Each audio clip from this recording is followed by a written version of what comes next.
بسم اللہ الرحمن الرحیم۔ السلام علیکم، ڈاکٹر منور حسین آپ کے پیش خدمت ہے۔ پریزیڈنٹ شی چائنا کے صدر کا دورہ یورپ، کیا پایا کیا کھویا، آج اس پہ ہم بات کریں گے۔ اور یہ چین کا اپنے دوست ممالک یورپ میں 5 سالوں کے اندر یہ پہلا دورہ آپ کو نظر آتا ہے۔ یہ دورہ فرانس، ہنگری اور سربیا کا تھا۔ اب ان کے اندر جو پہلا پوائنٹ ہے، اگر آپ اسے غور کریں تو فرانس ہمیشہ جو نیا نظام شروع ہوتا ہے اس میں آپ کو سر فہرست نظر آتا ہے، اور جو موجودہ نظام ہوتا ہے اس کے برخلاف ہمیشہ کھڑا ہوتا ہے۔ برطانیہ کی جب کلونیل ایک اسٹرکچر قائم و دائم تھا امریکہ کے اندر، یہ فرانس ہی تھا جس نے امریکنز کو اس حوالے سے مدد دی۔ اور آپ نے ریسنٹلی سنا ہوگا فرانس کے صدر میکرون کا کہ ہم کوئی امریکہ کی ویسل نہیں ہے یورپین یونین کے اندر، خطاب کرتے ہوئے انہوں نے کہا یعنی امریکہ کی پالیسی کو ٹو کرنے کی کسی بھی حالت میں ضرورت نہیں ہے جس سے یورپ کو نقصان ہو سکتا ہے۔ دوسرا، یہ دورہ چین کی سست جو روی کا شکار معیشت ہے اس حوالے سے بڑی اہمیت کا حامل تھا، جس میں صدر شی کی یہ کاوش تھی کہ تجارت کے ذریعے سے اس سست روی کو دور کیا جا سکے۔ اور تیسرا، ملٹی پولیرٹی کو فروغ دینا تھا، کثیر جہتی نظام کو دنیا کے اندر اس کو فروغ دینا تھا۔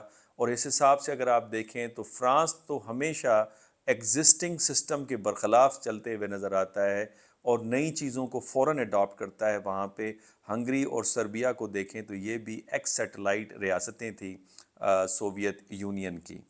اب ہنگری کے حوالے سے اگر آپ چین کو دیکھیں تو چین کے حوالے سے ہنگری کو انویسٹمنٹ چاہیے، اور چین کو ہنگری کا تعاون چاہیے یورپ کے اندر، تاکہ وہ ٹریڈ کرے، ایک اپنی سست اکانومی کو بہتر بنا سکے، اور یورپ کے اندر اس کی جو اشیاء ہے اس کی ترسیل آرام سے ہو سکے۔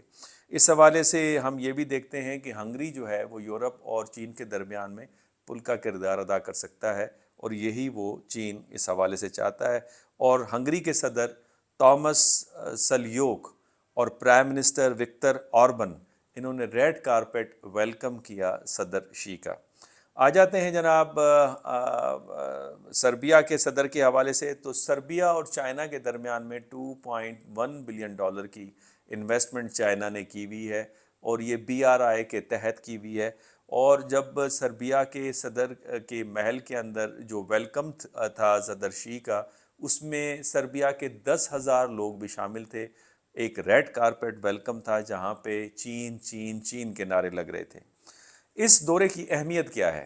اس دورے کی اہمیت سب سے پہلے یہ ہے کہ یہ ایک سمبولک ٹائم آپ کو نظر آتا ہے جہاں امریکی اثر و رسوخ کم ہوتا چلا جا رہا ہے، اور کثیر جہتی نظام کی باتیں ہمیں بڑھتی ہوئی نظر آ رہی ہیں۔ جب میں یہ بات کرتا ہوں کہ امریکی اثر و رسوخ کم ہو رہا ہے تو امریکی سیاسی اثر و رسوخ بھی کم ہو رہا ہے۔ معاشی طور پہ بھی امریکہ کی وہ طاقت ماضی کی طرح برقرار نہیں ہے جس کا ہمیشہ میں نے حوالہ دیا ہے کہ 123% آف GDP جو ہے وہ اس حوالے سے مقروض ہیں۔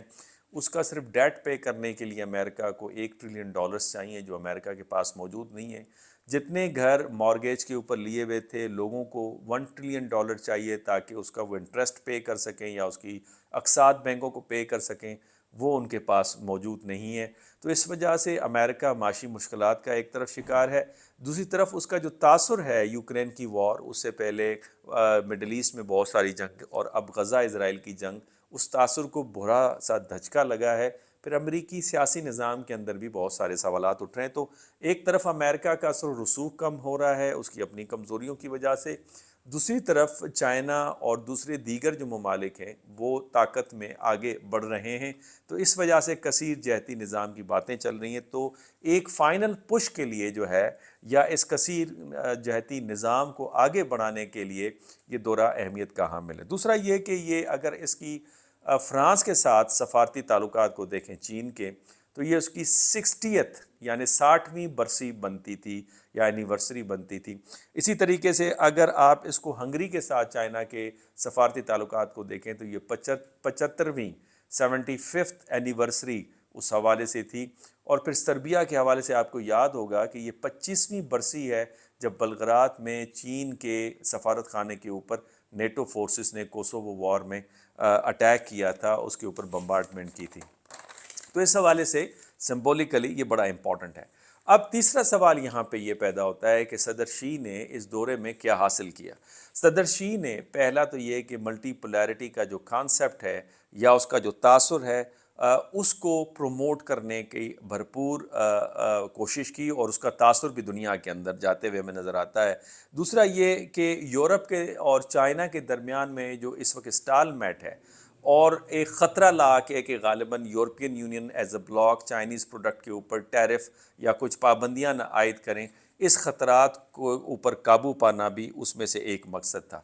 فرانس کے جہاں تک صدر کا تعلق ہے تو فرانس اس وقت یورپین یونین کا جو اوورال خسارہ ہے اس خسارے کے حوالے سے انہوں نے اپنے کنسرن پریزیڈنٹ شی کے سامنے شو کیے ہیں، جس میں 292 بلین یورو کا اس وقت پچھلے سال یورپین یونین کو خسارہ ہوا ہے، جس کی ڈالر میں تعداد رقم بنتی ہے 314.72 بلین ڈالرز، اور یہ پچھلے سال کا آپ کو خسارہ نظر آتا ہے۔ تو اس طرح سے وہ چاہتے یہ ہیں کہ اس خسارے کو ایک تو کم کیا جائے، اور دوسرا ان کا یہ تھا کہ فرانس یہ چاہتا ہے صدر شی سے کہ وہ اپنا اثر و رسوخ استعمال کرے رشیا کے حوالے سے، تاکہ یوکرین کی وار کے اوپر قابو پایا جا سکے، کم از کم بند کروایا جا سکے۔ اس حوالے سے سوشل میڈیا پہ وہ ویڈیو بھی آپ نے وائرل دیکھی ہوگی، جس کے اندر جو صدر زیلنسکی ہیں یوکرین کے، وہ فرانس کے صدر میکرون کے ساتھ بات کر رہے ہیں اور انہیں ریکویسٹ کریں کہ کسی طریقے سے اس وار کو ختم کریں، اب ہم مزید اس جنگ کو آگے بڑھا نہیں سکتے، اور اپنا اثر و رسوخ استعمال کریں۔ تو فرانس کے صدر یہ بھی چاہتے تھے۔